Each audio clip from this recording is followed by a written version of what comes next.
big one this year is the WWT20. Is that something you look forward to? Absolutely. I think the pinnacle is the World Cup in any format for us, and so we probably didn't perform, well, we performed pretty well through the 2016 version of it, but we stumbled in the semi-final, and it's something that we felt we had a really strong side and we want to resurrect and look to get through to the final.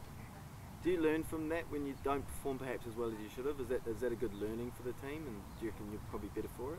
Yeah, absolutely. Look, I think we played some extremely good cricket throughout the whole tournament, and then we came up against a very strong West Indies side in that tournament, and they managed to pip us in that hurdle, but we certainly learnt a lot from that game, and I think we've got to continue to grow from that and look forward to this next tournament. What about the conditions over there in the Caribbean? Are you familiar with them? What do you expect, and what are you preparing for?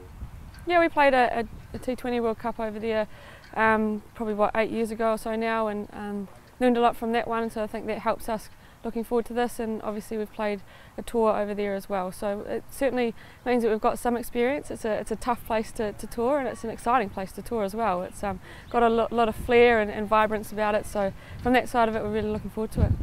Yeah, is it fun to go and play a tournament like that in somewhere like the Caribbean where there is a bit of a vibe and a bit of fun, and definitely like cricket's in its sort of rich history, isn't it? Yeah, absolutely. I think look, this team enjoys having a bit of a laugh and enjoys playing their cricket, so I think going to somewhere like the West Indies where they've got that kind of vibrance and flair about them probably brings out the best in this team as well. And look, at some challenging conditions, it's hot, it's obviously hotter than here that we're used to, and so I guess the mental strength really comes into it as well. But yeah, certainly that vibrant flair is something that we probably feed off.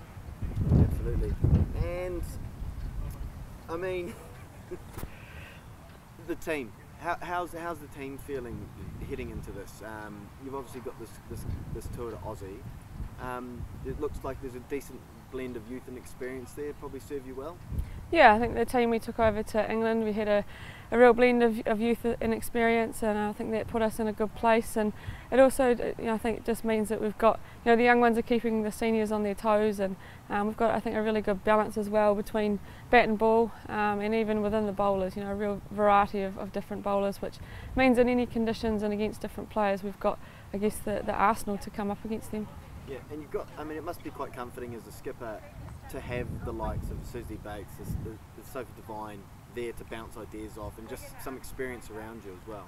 Absolutely. I think, look, Susie and Sophie are two very experienced campaigners, and we have to utilise that experience that we've got and I think help each other out. I think we've been having to play in the KSL and obviously the Women's Big Bash as well, then we're learning so much from playing those tournaments, and I think all of us can then bring that experience and what we've learnt back to this group and pass that on and help, I guess, to keep growing us as a group and being a step ahead of other teams. Yeah. Just quickly on other teams, I know you're always focusing sort of on what you guys are doing, but you've got to acknowledge the opposition as well, and there's going to be we're expecting the usual teams to be stepping up and thereabouts, the Aussies, the Windies. Yeah, I think, look, when we go to these World Cup events and the nature of the formats as well, I think anyone can win almost on their day, and that's the beauty of it, is that we know every game we have to step up and put our best foot forward. And look, I think scouting and looking at the opposition is all part of it. The way that the teams have evolved over the last few years, they're starting to change in the way that they play, and if we're not looking at that and learning as to how they're doing things, then we, I guess, can't counteract it. So we certainly have to be keeping an eye on what they're doing and how they're playing, and knowing how we're going to sort of, I guess, like I say, counteract that.